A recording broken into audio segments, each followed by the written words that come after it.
इकडे महायुतीमध्ये राज ठाकरे यांच्या मनसेचा प्रवेश होणार की नाही असा प्रश्न निर्माण झालाय। कारण केंद्रीय मंत्री रामदास आठवले यांनी राज ठाकरे यांच्या महायुतीतल्या प्रवेशाला विरोध केलाय आणि त्यावरून मनसेनं सुद्धा जोरदार टोलेबाजी केली आहे। परिणामी नव्या राजकीय वादाला सुरुवात होताना दिसते। आठवलेंनी थेट राज ठाकरेंच्या महाराष्ट्र नवनिर्माण सेनेला विरोध केलाय। महायुतीचे नेते मनसेच्या नेत्यांसोबत सातत्याने भेटत आहेत। मुख्यमंत्री एकनाथ शिंदे आणि मनसेचे अध्यक्ष राज ठाकरे यांच्यातील जवळीकही लपून राहिलेली नाही। दोन्ही नेत्यांनी एकमेकांच्या निवासस्थानी जाऊन भेटी घेतल्या आहेत। तर दुसरीकडे मनसे स्थापनेपासून आतापर्यंत कोणत्याही युती किंवा आघाडी सोबत गेली नाही।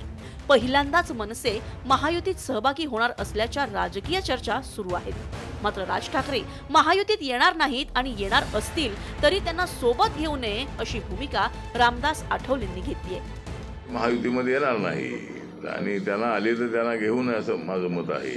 कारण स्वतंत्रपणे ते लढण्यामध्ये त्यांचा फायदा आहे। त्यामध्ये त्यांना घेऊन इकडे फारसा बीजेपीचा फायदा होणार नाही असं माझं मत आहे। काय करायचं तो निर्णय वरिष्ठ घेतील, पण मी असताना राज ठाकरेंची आवश्यकता नाही असं माझं मत आहे। राज ठाकरेंच्या मनसेचा महायुतीत समावेश झाला तर रामदास आठवलेंच्या पक्षाला मिळणाऱ्या 2 जागा मिळणार नाहीत।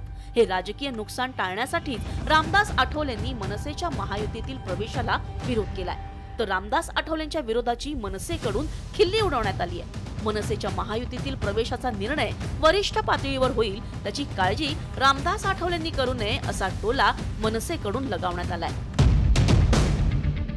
मनसेमुळे 2 जागा मिळणार नसल्याची माहितीच रामदास आठवलेंनी दिली।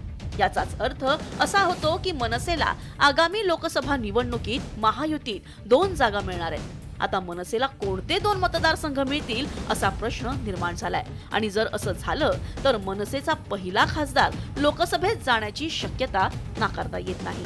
Bureau report, news 18 Lokmat.